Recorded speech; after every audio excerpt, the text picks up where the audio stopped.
ठीक है। तो अपन आज सेक्शन 21 से पढ़ेंगे, राज्य मानवाधिकार आयोग।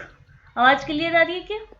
हाँ यस हाँ आ रही है सही है। मैम। चलो, तो सेक्शन 21 से राज्य मानवाधिकार आयोग पढ़ते हैं। ठीक है, तो राज्य मानवाधिकार आयोग का गठन सेक्शन 21 में बताया। 21 से लेके सेक्शन 21 से सेक्शन 29 तक राज्य मानवाधिकार आयोग बताया गया है। ठीक है, तो इसमें कौन इसका गठन करता है? राज्य सरकार। राज्य सरकार को प्रदत्त शक्तियों का प्रयोग करते हुए राज्य आयोग का गठन करती है। क्यों करती है? कि राज्य सरकार के द्वारा जो काम राज्य आयोग को सौंपे गए हैं, उन कार्यों को करने के लिए राज्य आयोग का गठन किया जाता है। तो इसमें पूछ लिया जाता है क्वेश्चन कि राज्य आयोग का गठन कौन करता है? राज्य सरकार करती है। अब सेक्शन 21 के सब क्लोज 2 में बताया है उसका गठन कि कौन सी तारीख से बनेगा ये राज्य आयोग। राज्य आयोग ऐसी तारीख से बनेगा जिसे राज्य सरकार राजपत्र में अधिसूचना द्वारा बताती है। अब मेंबर कौन होगा, अध्यक्ष कौन होगा? तो अध्यक्ष हाईकोर्ट का मुख्य न्यायाधीश रहा है।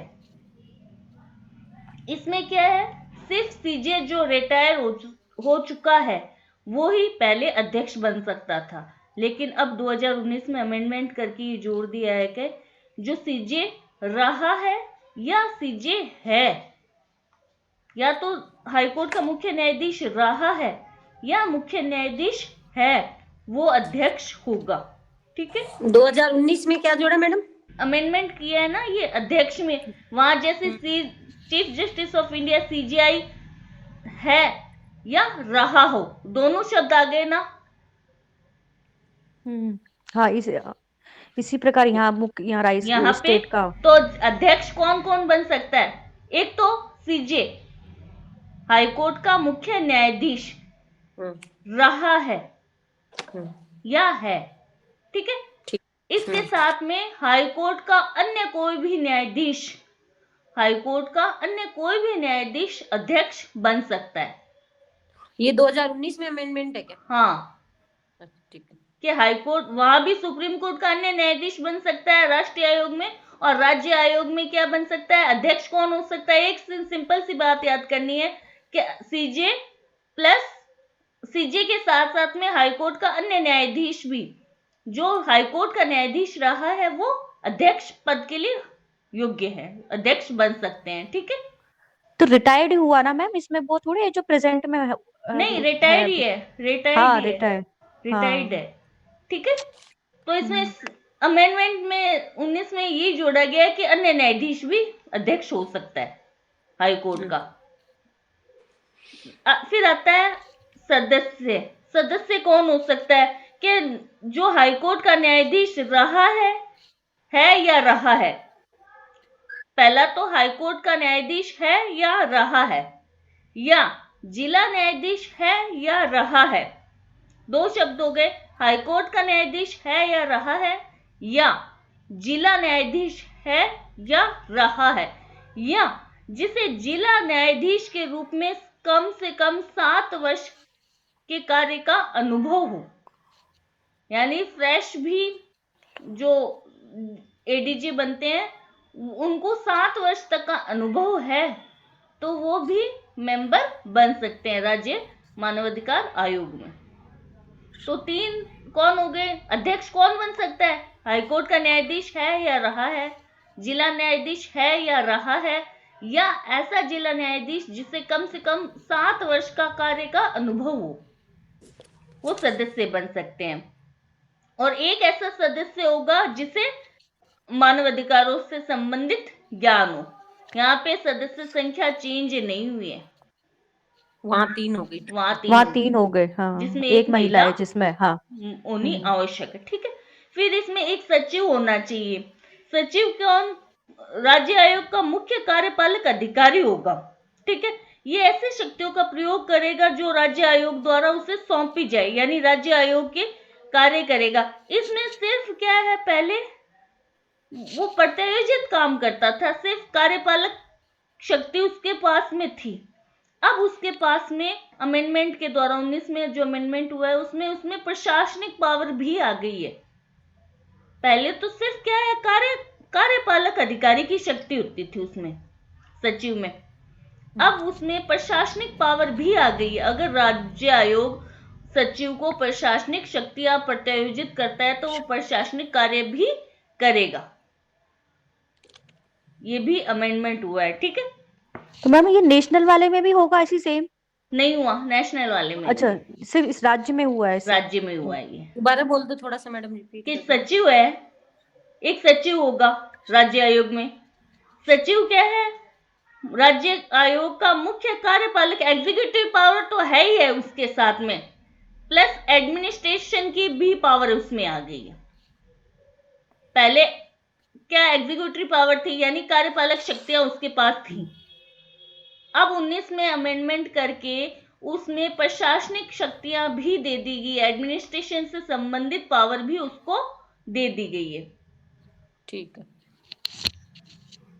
फिर इसमें आता वैसे है, मैडम ये दोनों एक ही नहीं हुई क्या? कार्यपालक और प्रशासनिक अलग अलग होगी शायद, इसमें शब्द जोड़ा है प्रशासनिक। वो ठीक है, वो उसमें शक्ति बना सकता है और इसमें उसको लागू क्रियान्वित कर देगा प्रशासनिक में। हाँ, मतलब इसमें ये प्रशासनिक में उसमें ये जो राज्य आयोग द्वारा प्रत्यायोजित की जाती है सचिव को, चाहे कार्यपालक शक्तियां हो चाहे प्रशासनिक हो, ये राज्य आयोग द्वारा इस सचिव को प्रत्यायोजित की जाती है। कार्यपालक में तो वो होगा जो उसको कार्य किए जाते हैं एग्जीक्यूशन देने के करेगा, लिए कार्य कर। हाँ, और एग्जीक्यूशन करेगा, प्रशासनिक में जो एडमिट नियम जो वहां का नियम प्रशासन रूल का रेगुलेशन बनाएगा, हाँ शायद ये होगा कुछ। ठीक है। ठीक है। तो ये आ गया। फिर इसका मुख्यालय कहाँ पे होगा, जैसे राज्य सरकार सूचना अधिसूचना जारी करके बता देगी कि राज्य आयोग कौन से काम करेगा। राज्य आयोग संविधान की 7वीं अनुसूची के सूची संख्या 2 और सूची संख्या 3 यानी राज्य सूची और समवर्ती सूची के विषयों पर ही जांच करेगा। यानी उसको संघ सूची में दिए गए विषयों से अगर किसी मानवाधिकार का उल्लंघन हो रहा है तो पावर राज्य आयोग को नहीं है, बल्कि राज्य सूची और समवर्ती सूची के विषयों में से अगर किसी व्यक्ति को मानवाधिकार उल्लंघन हो रहा है तो फिर राज्य आयोग जांच करेगा, ठीक है। फिर ये कह रहा है कि जम्मू कश्मीर वाला इतना इंपॉर्टेंट नहीं है, ठीक है। 6 जो है सेक्शन 21 का सब क्लोज 6 ये इंपॉर्टेंट है। ये कह रहा है कि 2 या 2 से अधिक राज्य सरकारें, यानी 2 या 2 से अधिक राज्य की सरकारें ये कह सकती है कि कोई राज्य आयोग का अध्यक्ष या उसके सदस्य की सहमति लेके वो उसको मतलब कोई एक अध्यक्ष या सदस्य 2 या 2 से अधिक राज्यों में भी अध्यक्ष और सदस्य की हैसियत से काम कर सकते हैं, लेकिन उनकी सहमति होनी चाहिए उसमें, समझ आए। जैसे एक अध्यक्ष राजस्थान का है, कोई अध्यक्ष है राज्य मानवाधिकार आयोग का और कोई सदस्य राजस्थान का ही है, ठीक है। लेकिन अगर 2-3 राज्य वाले और कहते हैं उन्हीं अध्यक्ष या उन्हीं सदस्यों को कि आप हमारे राज्य मानवाधिकार आयोग में अध्यक्ष या मेंबर के रूप में सम्मिलित हो, तो वो सहमति देते हैं, अध्यक्ष या सदस्य सहमति देते हैं तो वो वहां पर भी नियुक्त हो सकते हैं। यानी कोई बाउंडेशन नहीं है कि वो कितने में नियुक्त हो सकते हैं, वो हो सकते हैं। फिर आता है इसमें 7 सब क्लोज और जोड़ा गया है, 6 तक है इसमें पुराने में, अब 21-7 जोड़ा गया है और 21-8 जोड़ा गया है, ठीक है। 7 ये कहता है कि केंद्रीय सरकार को पावर है संघ राज्य क्षेत्रों के लिए वो वहां के राज्य मानवाधिकार आयोग को पावर दे सकती है कि इस यूनियन टेरिटरी का अगर कोई मानवाधिकार से संबंधित कोई विवाद होता है तो उस विवाद को राज्य मानवाधिकार आयोग सुनेगा। यानी हाँ वापस बोलो, वापस एक बार। कोई संघ राज्य क्षेत्र है तो उसके संबंध में केंद्रीय सरकार को पावर है कि संघ राज्य क्षेत्र से संबंधित अगर कोई विवाद होता है, मानवाधिकार से संबंधित कोई मुद्दा उठता है तो उसको सेंट्रल राष्ट्रीय मानवाधिकार आयोग में आने की जरूरत नहीं है, उसको वहां का राज्य मानवाधिकार आयोग ही सुन सकता है। तो ना यहाँ का अच्छा जिस राज्य पौंडीचेरी का है, उस पे लागू किया पौंडीचेरी गया है, कोई राज्य तो है ही ना। हाँ वो जिस राज्य का लागू हम्म, किया हाँ, गया तो ठीक है, राज्य मानवाधिकार आयोग सुन सकता है उसको। ये क्या है 7 में जोड़ा गया है, ठीक है। आठवां क्लोज जोड़ा गया है 21(8), जिसमें अपवाद बता दिया गया कि दिल्ली संघ राज्य क्षेत्र होते हुए भी वहां के राज्य मानवाधिकार आयोग को सुनने की अधिकारता नहीं है, बल्कि दिल्ली संघ राज्य क्षेत्र के जो भी मामले होंगे वो राष्ट्रीय मानवाधिकार आयोग सुनेगा। ये एक अपवाद है, पूछ लिया जाएगा मान लो कि दिल्ली संघ राज्य क्षेत्र है तो इसके मानवाधिकार से संबंधित मामले कौन सुनेगा? संघ राज्य क्षेत्र है, लेकिन यहाँ पे राज्य मानवाधिकार आयोग मामले नहीं सुनेगा, बल्कि राष्ट्रीय मानवाधिकार आयोग मामलों की जांच करेगा। ठीक है, समझ आया? 7वां और 8वां पॉइंट जुड़े हैं 2019 हाँ में। हाँ ठीक है, अब आता है सेक्शन 22 कि अध्यक्ष और उनकी नियुक्ति कौन करता है? नियुक्ति करता है राज्यपाल, अपने हस्ताक्षर और मुद्रा सहित, मतलब नियुक्ति करता है अध्यक्ष और सदस्यों की। तो इन अध्यक्ष और सदस्यों की नियुक्ति करने के लिए राज्यपाल क्या बनाता है? एक कमेटी बनाता है, एक समिति बनाता है। समिति में मेंबर कौन कौन होंगे? मुख्यमंत्री क्या होगा? अध्यक्ष होगा, वही जो कल हमने पढ़े वहां पर राष्ट्रीय प्रधानमंत्री, हाँ वहां प्रधानमंत्री, यहाँ पे मुख्यमंत्री अध्यक्ष होगा। फिर विधानसभा का अध्यक्ष और विधानसभा का विपक्ष का नेता, विधानसभा का अध्यक्ष और विधानसभा का विपक्ष का नेता क्या होते हैं? मेंबर होते हैं। फिर है राज्य के गृह विभाग का मंत्री, यानी स्टेट का होम मिनिस्टर। वो कल तो सेंट्रल का होम मिनिस्टर हाँ। था और यहाँ पर आज स्टेट का होम मिनिस्टर आ रहा है। और ठीक है। ये तो क्या है, जहां पर एक सदन है, विधानसभा है जहां पर, लेकिन हाँ। कोई राज्य ऐसे हैं जहां विधान परिषद विधान भी है, परिषद, तो वहां विधान परिषद का सभापति और विधान परिषद का विपक्ष का नेता भी सदस्य बनाए जाएंगे। ठीक है, परंतु जहां पर आ रहा है, पहले अपन ने कि जो सदस्य बनते हैं वो हाईकोर्ट का न्यायाधीश है या जिला न्यायाधीश है, यानी जो कार्यकारी है जिनको सदस्य बनाए जा रहे हैं, वहां उनको सदस्य बनाने से पहले राज्यपाल हाईकोर्ट के मुख्य न्यायाधीश से परामर्श करने के पश्चात ही उनको नियुक्त करेगा। ठीक है, कि उनकी नियुक्ति अगर कोई एट प्रेजेंट न्यायाधीश, जिला न्यायाधीश है या हाईकोर्ट का न्यायाधीश है, तो उनको सदस्य के रूप में डायरेक्ट नहीं जोड़ा जाएगा। पहले हाईकोर्ट के मुख्य न्यायाधीश यानी सीजे से परामर्श लिया जाएगा कि भाई इनको सदस्य के रूप में जोड़ा जा सकता है क्या, तो वो परमिशन देंगे तो ही उनको सदस्य राज्य मानवाधिकार आयोग में बनाया जाएगा, नहीं तो नहीं बनाया जाएगा। ठीक है, ठीक है। फिर इसमें जो पॉइंट सेकंड है सेक्शन 22 का सब क्लोज 2 ये कह रहा है कि राज्य मानवाधिकार आयोग, नियुक्ति सेक्शन 22 में थी क्या मैडम? हाँ सेक्शन 22 में है नियुक्ति। सेक्शन 22 का सब क्लोज 2 ये कह रहा है कि अगर इस समिति में से, यानी मुख्यमंत्री, विधानसभा अध्यक्ष या विपक्ष का नेता, इनमें से अगर कोई रिक्ति है, कोई है नहीं, रिक्त है पद, और इस रिक्ति के बावजूद भी क्या है, अध्यक्ष, राज्य मानवाधिकार आयोग में अध्यक्ष या सदस्यों की नियुक्ति हो चुकी है, तो वो अविधिमान्य नहीं होगी।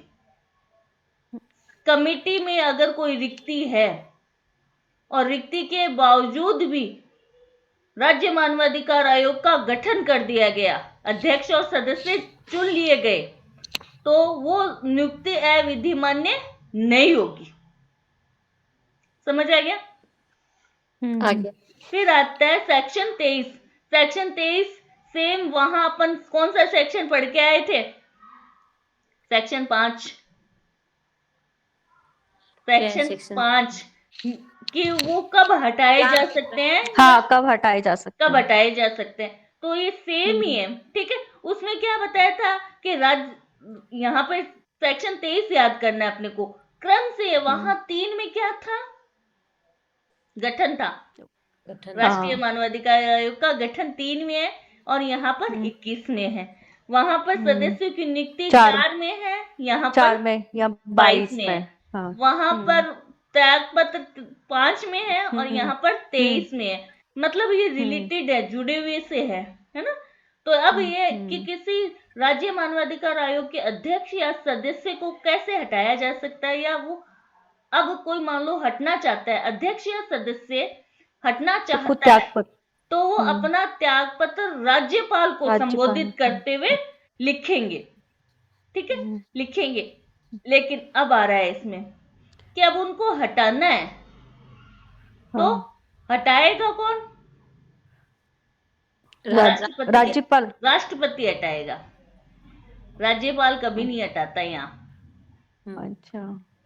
जैसे लोक सेवा आयोग में हाँ। लोक वो सेवा अध्यक्ष को राष्ट्रपति हटाता है। नियुक्ति राज्यपाल करता है, हम्म लेकिन उनको हटाता कौन है? राष्ट्रपति हटाता है। तो यहाँ पर वही है कि नियुक्ति तो राज्यपाल ने की, लेकिन हटाएगा कौन? राष्ट्रपति हटाएगा। राष्ट्रपति कब हटा सकता है? सिद्ध कदाचार या असमर्थता के आधार पर हटा सकता है, लेकिन वो हटाने से पहले सुप्रीम कोर्ट से इसकी जांच करवाएगा, सर्वोच्च न्यायालय से जांच करवाएगा, और जांच करने के बाद में अगर सुप्रीम कोर्ट की रिपोर्ट आती है कि हाँ इन्होंने सिद्ध कदाचार या असमर्थता की है, तो फिर राष्ट्रपति उसको हटा सकता है। अब आ रहा है इसका आगे का सब क्लोज 2,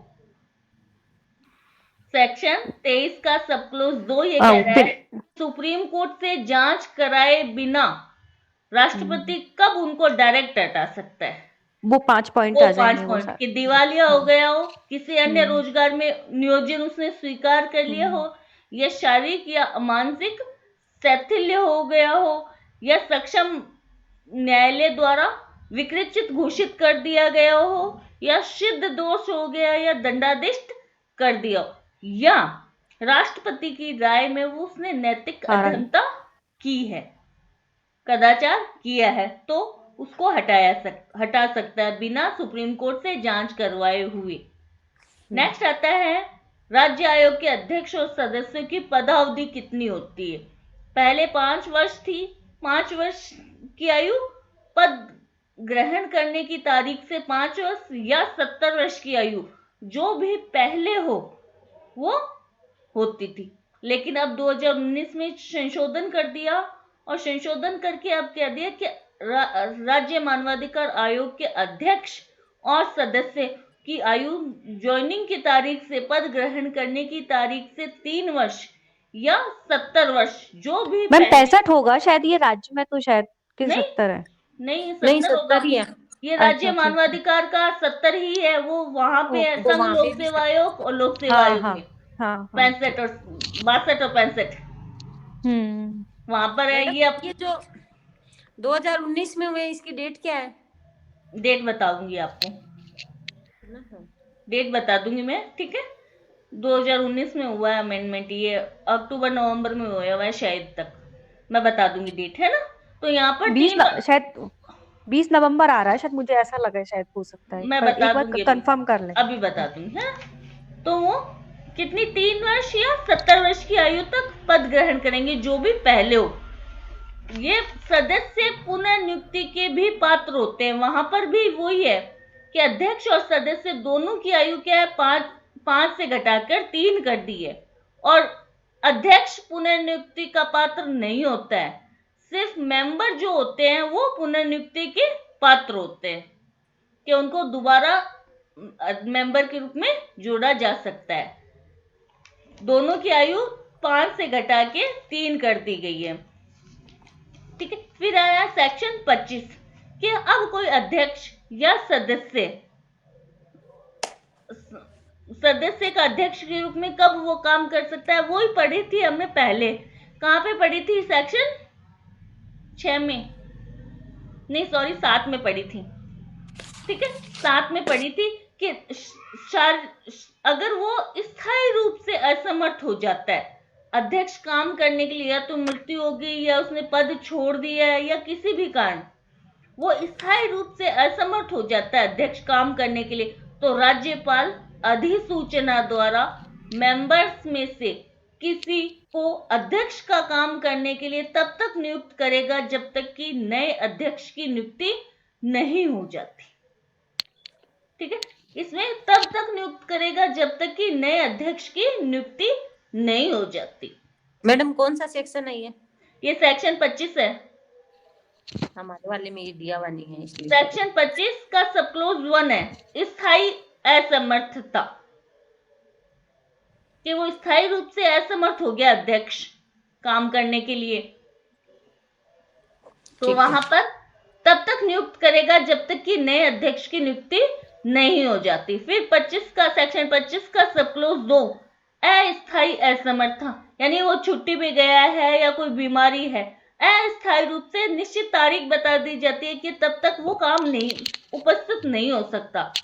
वहां पर राज्यपाल अधिसूचना द्वारा किसी मेंबर को उस निश्चित तारीख तक अध्यक्ष के काम करने के लिए उसको नियुक्त कर सकता है। यहाँ पर अस्थायी असमर्थता आती है सेकंड पॉइंट में। ठीक है, फिर आ रहा है कि सेक्शन 26 कि अध्यक्ष और सदस्यों की सेवा शर्तें या विनियम क्या होंगी। राज्य मानवाधिकार आयोग के जो अध्यक्ष हैं या जो सदस्य हैं उन्हीं सेवा शर्तों या उन्हीं निबंधनों के अधीन काम करेंगे जो वहां की राज्य सरकार द्वारा तय की जाती है। वहां पर सेंट्रल गवर्नमेंट है या स्टेट गवर्नमेंट है। फिर आ रहा है राज्य सेक्शन 27। सेक्शन 27 ये कह रहा है राज्य आयोग के अधिकारी और अन्य कर्मचारी वृंद, जो सचिव होगा, जो सचिव है एक सचिव होता है ना जो अमेंडमेंट हुआ है, उसको कार्यपालक शक्तियां थी, अब प्रशासनिक शक्तियां भी उसके पास आ गई। वो राज्य सरकार के सचिव की पंक्ति से अनिम्न पंक्ति का होगा, यानी राज्य सरकार के सचिव की रैंक का होगा। वो राज्य सरकार में जो सचिव होता है उसकी रैंक का ये सचिव होगा, उससे निम्न का नहीं होगा। फिर इसमें एक पुलिस अधिकारी भी होता है, पुलिस महानिरीक्षक था उसमें, जो पुलिस महानिरीक्षक की रैंक से कम ना होगा। यहाँ पर भी डीजे रैंक का ही है, डीआईजी क्या पुलिस महानिरीक्षक रैंक दोनों में, राष्ट्रीय में और राज्य में पुलिस वाले की वही रैंक है। पुलिस महानिरीक्षक की रैंक से नीचे का नहीं होगा। ठीक है, इसके बाद में वो उन्हीं वेतन भत्ते वही लेंगे जो वहां की राज्य सरकार द्वारा तय किए जाते हैं या विहित किए जाते हैं। सेवा शर्तें नियम भी कौन तय करती है? राज्य सरकार करती है। वेतन भत्ते या अन्य कोई लाभ मिलना है वो कितना होगा, वो राज्य सरकार तय करेगी। रिपोर्ट कब भेजना है? वहां पे रिपोर्ट कौन से सेक्शन में थी? 20 में थी। यहाँ 28 है। ठीक है, तो रिपोर्ट कब भेजेंगे? ये किसको भेजेंगे रिपोर्ट? राज्य मानवाधिकार आयोग अपनी रिपोर्ट राज्य सरकार को भेजता है, वो भी वार्षिक भेजता है। लेकिन उसे लगता है कि कोई ऐसी रिपोर्ट है जिसको वार्षिक भेजे जाने में क्या है, देरी हो जाएगी, तो वो विशेष रिपोर्ट भी राज्य सरकार को भेज सकता है।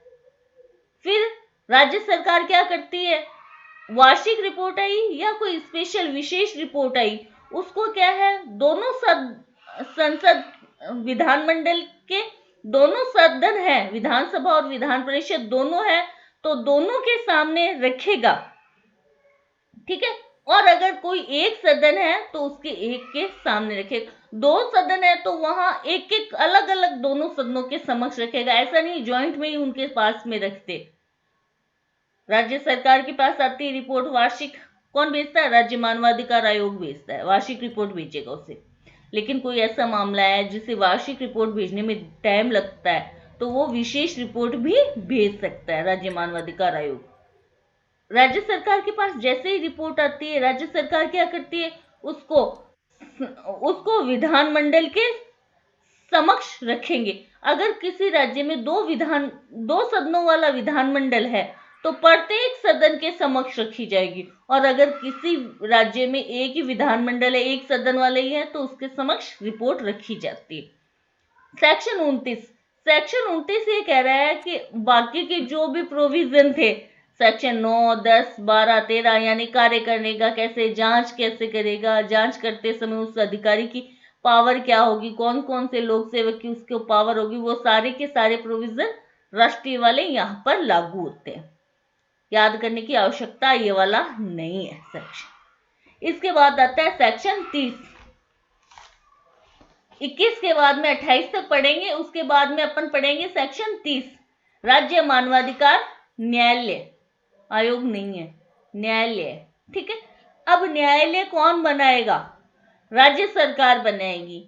अपराधों यानी मानवाधिकारों का उल्लंघन बहुत ज्यादा हो रहा है, उनको रोकने के लिए हर राज्य सरकार क्या है,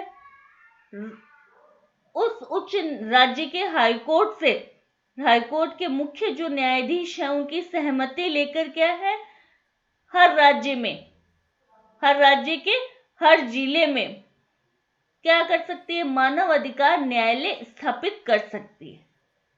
मानव अधिकार राज्य सरकार किससे परामर्श लेगी? पूर्व परामर्श हाईकोर्ट के मुख्य न्यायाधीश से परामर्श लेके हर राज्य के हर जिले में मानव अधिकार न्यायालय स्थापित कर सकती है। कौन करेगी? राज्य सरकार स्थापित करेगी।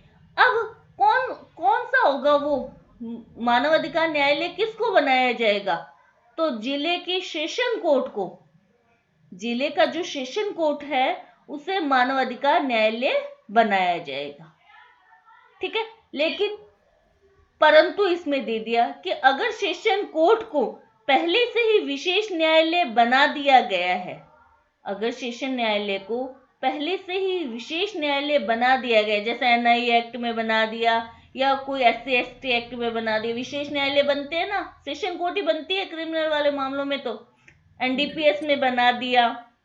अगर सेशन न्यायालय पहले से ही विशेष न्यायालय बना हुआ है उस जिले में, या और कोई विशेष न्यायालय स्थापित किया हुआ है उस जिले में, तो वहां पर सेशन न्यायालय को मानव अधिकार न्यायालय के रूप में नहीं बनाया जाएगा, क्योंकि स्पेशल कोर्ट बना दी तो वो स्पेशल कोर्ट ही क्या करेगी, मानव अधिकारों के उल्लंघन से संबंधित मामले सुन लेगी। बनाने की आवश्यकता नहीं होगी फिर वहां राज्य सरकार को। कोई स्पेशल कोर्ट नहीं बनी हुई है या सेशन न्यायालय विशेष कोर्ट नहीं बना हुआ है, तो फिर राज्य सरकार क्या करेगी, हाईकोर्ट के सीजे से परामर्श करके उस सेशन न्यायालय को मानव अधिकार न्यायालय के रूप में स्थापित कर सकती है। अब आता है कि विशेष लोक अभियोजक, मानव अधिकार न्यायालय बना दिया तो विशेष न्यायालय बन गया। अब विशेष न्यायालय में पैरवी कौन करेगा, या वहां पर मामले कौन सुनवाई करेगा, या कौन मामले पैरवी कौन करेगा? तो उसके लिए एक लोक अभियोजक मामले की पैरवी करेगा। किसकी तरफ से? राज्य सरकार की तरफ से। और लोक अभियोजक करेगा या कोई ऐसा अधिवक्ता जिसने कम से कम 7 वर्ष तक की विधि व्यवसाय कर लिया हो, तो वो पैरवी कर सकते हैं। या तो क्या है, पीपी करेगा, या कोई ऐसा अधिवक्ता जिसने 7 वर्ष तक की वकालत या विधि व्यवसाय कर रखा हो, तो वो बन सकते हैं, पैरवी करेंगे। तो इन्हें बोला जाता है विशेष लोक अभियोजक के रूप में इनकी नियुक्ति होती है। स्पेशल कोर्ट बन गया यानी मानव अधिकार न्यायालय बना है, सेशन न्यायालय, तो वहां पर पैरवी भी विशेष लोक अभियोजक द्वारा की जाएगी। अब ये विशेष लोक अभियोजक कौन होगा? या तो पीपी होगा, या कोई ऐसा अधिवक्ता जिसने 7 वर्ष तक का विधि व्यवसाय कर लिया हो, वो विशेष लोक अभियोजक के रूप में नियुक्त हो सकते हैं। वहां पे कहा है, पीपी वाले में 7 वर्ष है ना कुछ, वहां तो वो उसमें है मैडम, CRPC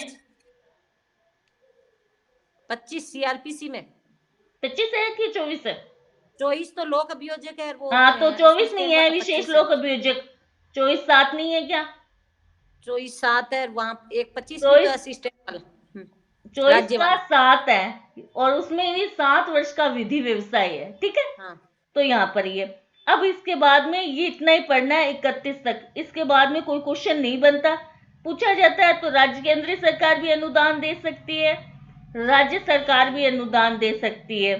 लेखा और संपरीक्षा ऑडिट कौन कराएगा? रिकॉर्ड संधारण करेगा और ऑडिट करवाएगा कौन करवाएगा? आयोग करवाएगा, यानी राष्ट्रीय आयोग और राज्य आयोग ऑडिट भी करवाएंगे। किससे करवाएंगे? कौन से व्यक्ति से उसकी ऑडिट करवाएंगे?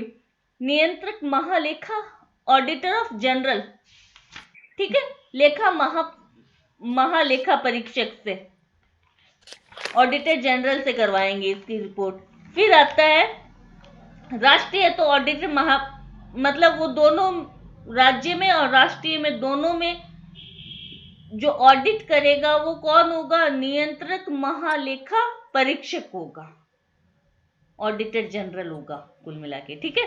फिर है इसमें 36, सेक्शन 36 इंपॉर्टेंट है, कल भी बताया था मैंने, और आज भी कि 36 में ये कह रहा है सेक्शन कि राष्ट्रीय आयोग या राज्य आयोग, राष्ट्रीय आयोग ऐसे किसी भी मामले को नहीं सुनेगा।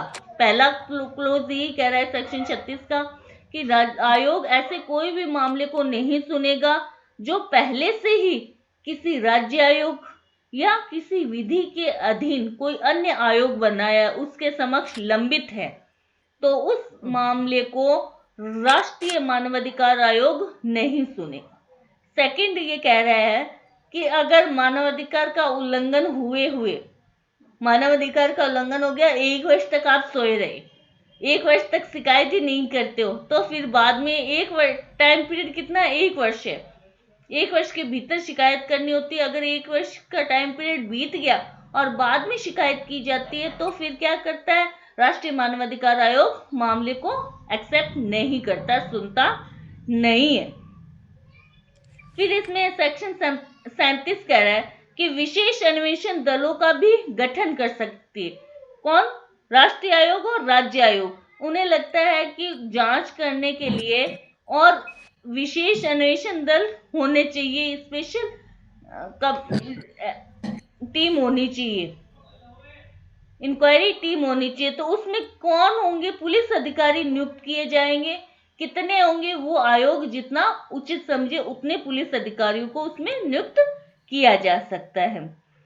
सेक्शन 38 कह रहा है कि अगर राष्ट्रीय आयोग, राज्य आयोग या मानवाधिकार न्यायालय ने या किसी अधिकारी ने या किसी कर्मचारी ने सद्भावना पूर्वक गुड फेथ में कोई काम किया है तो उनके विरुद्ध कोई वाद, कोई अभियोजन नहीं चलाया जाए। गुड फेथ में उन्होंने काम किया है तो उनके विरुद्ध कोई वाद या अभियोजन नहीं चलाया जाएगा। 38 में अब आ रहा है 39। सेक्शन 39 कह रहा है कि जो भी अधिकारी, जो भी सदस्य है वो क्या होंगे? लोक सेवक होंगे, लोक सेवक होंगे। आईपीसी के सेक्शन 21 के तहत लोक सेवक माने जाएंगे। फिर आ रहा है कि नियम 40, सेक्शन 40 कह रहा है नियम बनाने की पावर किसकी है? केंद्र सरकार की है। नियम बनाने की पावर केंद्रीय सरकार की है। सेक्शन 40A ये कह रहा है कि भूतलक्षी रूप से भी नियम बना सकती है केंद्रीय सरकार, रेट्रोस्पेक्टिव प्रभाव या रूल बना सकती है केंद्रीय सरकार, लेकिन ऐसा कोई नियम को भूतलक्षी प्रभाव नहीं दिया जाएगा जिससे किसी व्यक्ति के हितों पर विपरीत प्रभाव पड़ता है। यानी उनके लाभ के लिए तो क्या है? हितप्रद निर्वचन करेंगे जैसे, तो वहां पे क्या है? रेट्रोस्पेक्टिव प्रभाव दे दिया जाएगा। लेकिन अगर भूतलक्षी प्रभाव देने से किसी के हितों पर विपरीत प्रभाव पड़ता है तो वहां पर भूतलक्षी प्रभाव नहीं दिया जाएगा।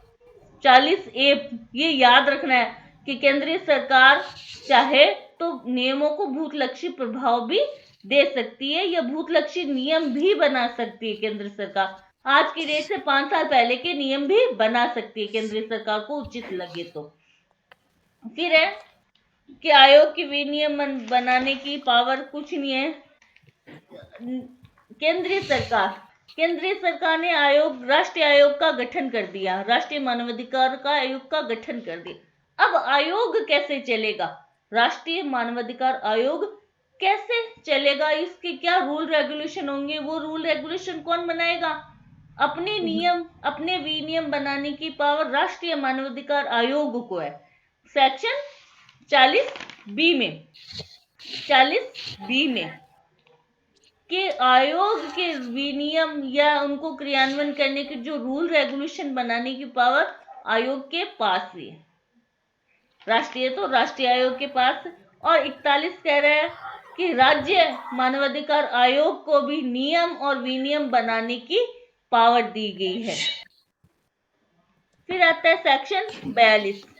सेक्शन 42 क्या कह रहा है कि इस अधिनियम से अगर किसी के हितों पर विपरीत प्रभाव पड़ता है या कोई इसमें ऐसी गलती हो रही है या कोई कठिनाई आ रही है जैसे निर्वचन करने में या कोई भी, तो उससे कठिनाई को दूर किया जा सकता है। यानी कोई एक्ट में कोई चेंज करना है या कोई शब्द गलत है या उसका अर्थ अलग निकलता है तो वहां पे कठिनाई को दूर किया जा सकता है। लेकिन